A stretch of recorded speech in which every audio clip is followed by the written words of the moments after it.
केन्द्र शिक्षा मंत्री प्रति मोर यथेष सम्मान अच्छी किंतु जड़े शिक्षा मंत्री हिसाब रे एवं ओडिशारू जड़े शिक्षा मंत्री हिसाब रे से हूँ तो रेवेन्सांकर इतिहास भूली जाउछंती। कटक सहर रे रेवेन्सा कॉलेजिएट स्कूल रे जोटी कि नेताजी सुभाष चंद्र बोस पढ़ी रेवेन्सा महिला महाविद्यालय मध्य कटक अच्छी एवं रेवेन्सा महाविद्यालय अच्छी यूनिवर्सिटी अच्छी एवं केते ओडिशार विज्ञ प्रतिष्ठित लोक आईएएस टू नहीं बिजनेस दुनिया रे होंतु अति प्रतिभावान लोक यही तीन इन्स्टिट्यूट पाठ पढ़ी मनीष होती के देश स्वाधीनता आनी नेताजी परी लोक ओडिया भाषा प्रति टी रेवेन्सांकर कौन अवदान अच्छी शिक्षा मंत्री जानी थे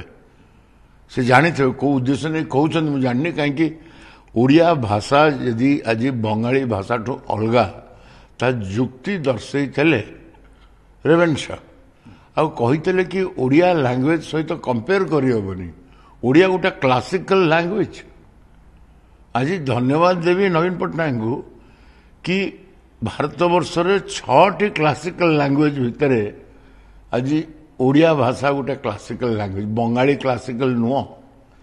तेणु आम रेवेन्सा इतिहास को खाली जेहेतु जड़े ब्रिटिशर थे नाटा उड़े दबाटा मु भावुनी उचित हम सर रेवेन्सा गोटे इमोशन एक कथा कह अनेक चीफ मिनिस्टर एमती एठी पढ़ी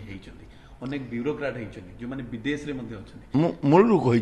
केते प्रतिभावान लोक केवल रेवेन्सा विश्वविद्यालय नु रेवेन्सा कॉलेज रु नेताजी पाठ पढ़ना कि महिला नेत्री माने महिला आईएएस अफसर माने रेवेन्सा महिला कॉलेज रु जाई ना सबुठु बड़ कथा होची कि ओडिया भाषा पे तांकर अवदान टा कोन ओडिया भाषा गोटे स्वतंत्र भाषा बंगाली सहित सामान नुह जो ब्रिटिश प्रेसिडेंसी अंडर रे थाए एवं प्रेशर होता कि ए प्रदेशटा बेंगल प्रदेश हिसाब रे घोषणा करा जाऊ सेतिकोले सीए जुक्ति दर्शैतले ब्रिटिशर मान आगे कि ओडिया हूँ गोटे एभली क्लासिकल लैंग्वेज ओरिजिनल लैंग्वेज एवं आज से आम ओडिया हिसाब से गर्वित हबार कथा दुर्भिक्ष समय फेमाइन समय कंट्रीब्यूशन किसी ना से समय कंट्रीब्यूशन कौन थी जो ब्रिटिशर्स माने जो माने ओडिया को टॉर्चर करते देखो अबिका 200 वर्षर ब्रिटिश काल रे कौन होईची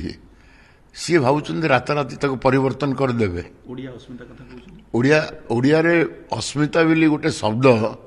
कौन बुझाए जे ओडिया जानी भल भाव कही पार आम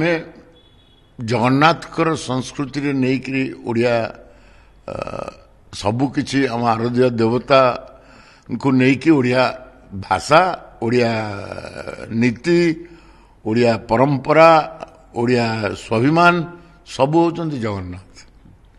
तेणु जगन्नाथ महाप्रभु को लेकिन ए प्रदेश परिचय एवं मु भावुची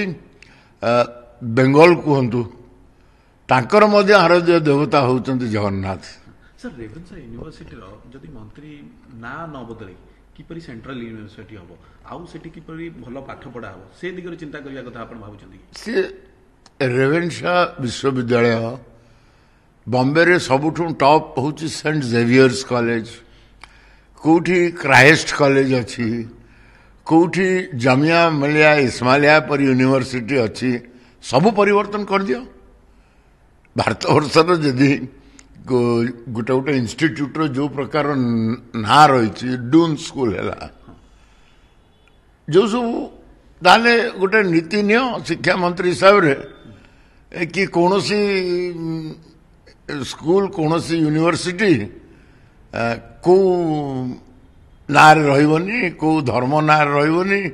को ये नारे रही सबू गोटे प्रकार से नीति अपना सर ए कथा तो कोडी डिस्कशन हेतिबो ना केंद्र शिक्षा मंत्री जतबेले ए कथा कहउचंती ତ କିଛି ଗୋଟେ ଏଇଟା ଆଗରୁ ବି ଉଠିଥିଲା ରେଭେନ୍ସାଙ୍କ ନାଁ ଚେଞ୍ଜ କରିବା ପାଇଁ ଆଗରୁ ମଧ୍ୟ ଉଠିଥିଲେ ସେତେବେଳେ ମଧ୍ୟ ଅନେକ ଓଡ଼ିଆ ବୁଦ୍ଧିଜୀବୀ ମାନେ ଯୁକ୍ତି ଦେଇଥିଲେ କି ଏଇଟା ଅନୁଚିତ ହବ କାହିଁକି ଓଡ଼ିଆ ଭାଷା ପ୍ରତି ତାଙ୍କର ଯେଉଁ ଅବଦାନ ଅଛି ଗୋଟେ ଓଡ଼ିଆ ହିସାବରେ ଆମେ ଭୁଲିବା କେମିତି ସେ ବ୍ରିଟିଶର ହୁଅନ୍ତୁ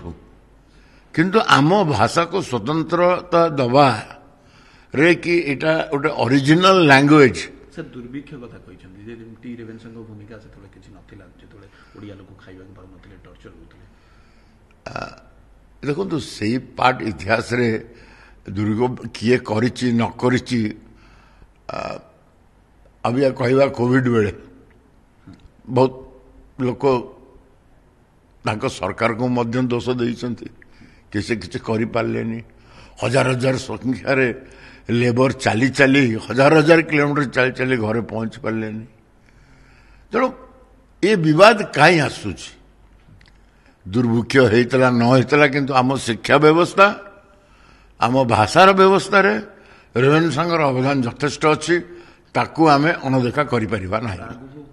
ଯଦି ଚିନ୍ତା କରାଯାଏ ଆପଣମାନଙ୍କ ଦଳ ତରଫରୁ ଆପଣଙ୍କର ବିରୋଧ ରହିବ ସାରା ଓଡ଼ିଶାରେ ବିରୋଧ ହବ ସାରା ଓଡ଼ିଶାରେ ବିରୋଧ ହବ ଆମ ଦଳ ତରଫରୁ କେବଳ କାହିଁକି କୌଣସି ଦଳ ଏଇ କଥା ଉଠେଇନି ଆଜି ଯାଏ ଏତେ ଦଳ ଆସିଛନ୍ତି ଯାଇଛନ୍ତି ଏତେ ଓଡ଼ିଆ ବୁଦ୍ଧିଜୀବୀ ମାନେ ଅଛନ୍ତି ସ୍କଲର୍ସ ଅଛନ୍ତି ଓଡ଼ିଆ କ୍ଲାସିକାଲ ଲାଙ୍ଗୁଏଜ ମାନ୍ୟତା ପାଇଲା ଓଡ଼ିଆ ସମ୍ମିଳନୀ ହେଲା ସେଠି ମଧ୍ୟ ଏ ବିଷୟରେ ଚର୍ଚ୍ଚା ହୋଇନି